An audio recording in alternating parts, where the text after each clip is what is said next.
Mga senyales at sintomas na ikaw ay inatake sa puso. Ang mga sintomas ng atake sa puso ay maaaring maranasan ng isang tao bago ang ilang oras, araw o linggo ng mismong pag-aatake.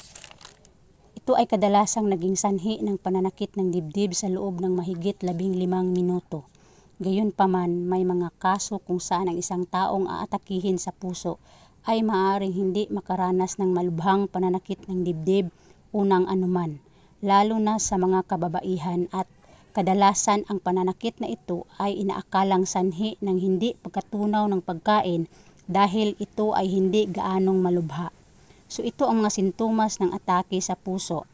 Una, pagkakaroon ng pressure sa dibdib na kahintulad sa pagdaga ng isang mabigat na bagay. Ikalawa, pagkakaroon ng hindi komportabling pakiramdam o matinding pananakit mula sa dibdib papunta sa balikat, braso at likod. Ikatlo, pagpapawis. Ikaapat, pagkahilo, pagkahimatay. Ikalima, kakapusan ng hininga. Ikaanim, tila maduduwal na pakiramdam.